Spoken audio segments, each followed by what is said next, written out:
What's up, guys? I'm here with my build again, all apart, back to square one. So took the motor apart, discovered some problems. um, I just have these here for examples, but this is what I was running.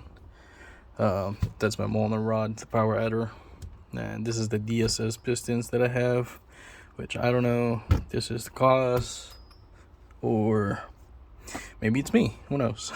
It's usually a user error. So this is my issue right now. If you can see, there's a little lip on the bushing. You can see that, and you see the top. On the top it's flush, bird out or deburred, and you can see the material on the bottom side. You can see slightly it's squishing out. It's crazy because this engine is not boosted. This is a naturally aspirated engine. I mean, compression's not high, not higher than stock. It's 12 to 1. Not higher than GT350s at least. This is 12 to 1 compression. And I don't see any other could be cause what's happening. I mean, if something's like that, the bushings are getting squished out, I would have think that something went through the piston and everything, but I don't see any witness marks on the pistons or in the heads. And you see the bearing is kind of having the same marks as, not the same mark, but has a telltale sign there's too much combustion pressure. But I don't know how's that happening, but yeah. I'm curious how to fix this. So I know my piston and pin assembly's really heavy. Let's check that right now. So my piston,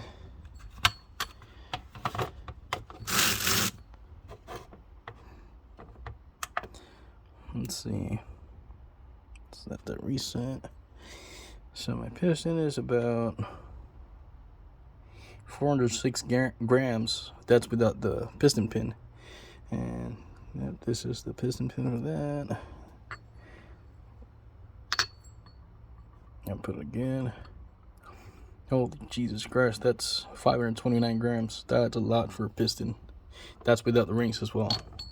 So that's crazy. This is a GT350 piston, and this is the piston by itself. 589.5 grams with the pin. 488 grams. And this is a JE Ultra Series. You can tell that it's an Ultra Series because you can see how thick the crown is. This is all dull because I forgot to take that out of my I had it cleaning in a cleaning agent, and I forgot about it, so it kind of oxidized everything. But I wanted to keep it as a display. There's another one. The reason why I ditched this setup, it's because there's a 2618 alloy and my car is mostly a street car. And being said it's a street car means, you turn it on, turn it off, turn it on, turn it off a lot of times. And you drive it on the street a lot of times. And with that, 2618s are known for needing a lot of time to heat up, to expand. So by the time, while it's heating up and trying to expand, it's going to be rattling on your bore, and that's where all that squirt wear happens.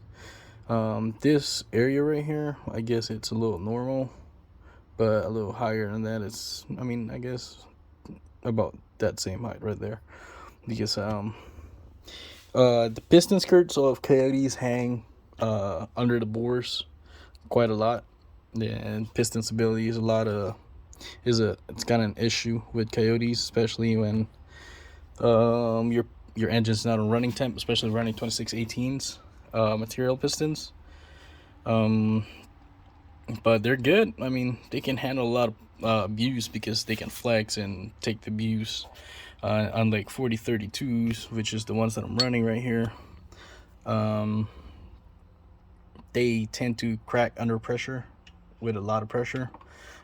You can squeeze some power out of them, but you don't want to, you know, push your luck with it as much as a 2618, where, you know, 2618 will probably take it a lot better than the 4032s. They'll probably crack on you. And like I said, but this is a Coyote setup though. I mean a 5.0. This is 20 thou over 3.630, so that's about 3.65. So let's see the weight. That's about 389 grams, and this is, yeah, that's a JE. This is not the pin for this, by the way. This is just a normal duty piston pin. The piston pin I had on these are way thicker than this. They have a thick wall because I was planning on doing boost on my Coyote back then, like boost it to that pretty much. But that's as much as that weighs. It's an Ultra Series, 486 grams. And let's just put this again for comparison, for 529. God damn, that's a lot. And this is a 5.2 Voodoo piston. It's a 3.70 bore as well, same as that one.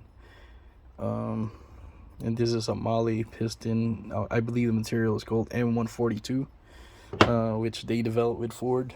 I think they developed it with together with the piston liner, or the cylinder liner that they use.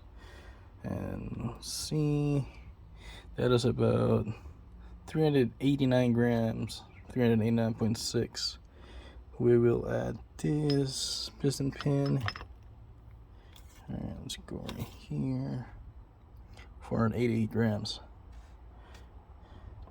And let's try a stock Gen 2 piston, no pin. 355 grams. That's why you can rev this freaking stock motors to the freaking moon and not give a fuck about them. Because they're pretty light to be concerned about their own strength. Like, you know, for piston pin, fucking snap the pistons off. It'll happen eventually, of course, but they're pretty light stock, so it's good. But that's good, I guess, on bearing life, longevity. But yeah, that's my issue right now. Is I don't know how to fix this freaking. I don't even know where to start. I mean, I know where to start. I know my conclusions, but I want to know what you guys' thoughts about this.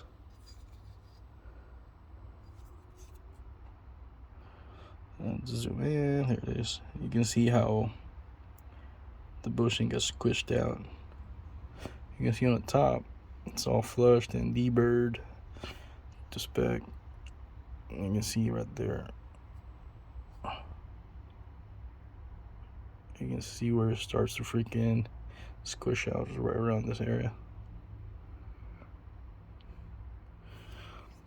Yeah, so piston bore still fine. Oh no, it's not this one. Get in there. This is that.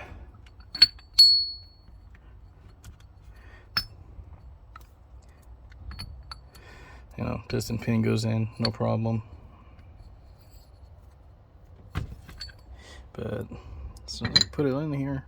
Oop, don't want to go. So that bore is not round anymore. So that's my problem right now. I don't know if that's detonation or that's just piston weight, or I doubt it's too much compression, to be honest with you. So I want to know what you guys' thoughts on that is, so I can start planning building this thing back again. Blueprint it. There's a 3.70 bore. I'm currently running a Predator block with Predator crankshaft. This thing has been sitting for a while. I'll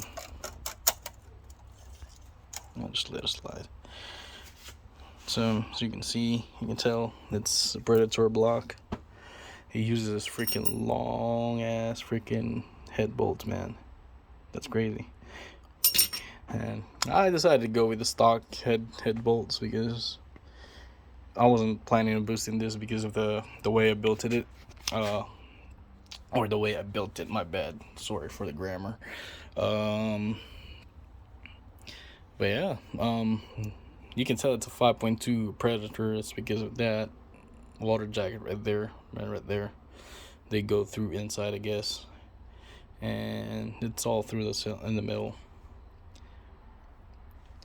For me at least, that's how I tell it. Because I looked at, I had another 5.2, which is a Gen 2 Voodoo block.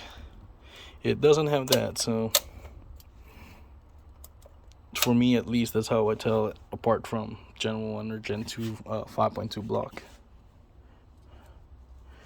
And yeah, I'm currently running the Predator crankshaft in it. It's probably not a good thing because it's been sitting for a while to spin that thing, but it is what it is. It's gonna get taken apart anyway, so you guys will see me fuck this up. But hopefully you guys can help me with this. I want to know what you guys' thoughts. I am thinking could be detonation, but yeah, we'll see. This car ran on E85 from day one, so, or at least this engine. So detonation, I'm kind of knocking it out the window, but who knows? It could have a lot of timing in it. I could have had one bad batch of 85, but yeah, let me know what you guys' thoughts on this. Trying to fix this problem. And thanks. Please leave a like. I'll definitely post more of these once I figure it out, or at least try to figure it out, you know? Alright, thanks guys.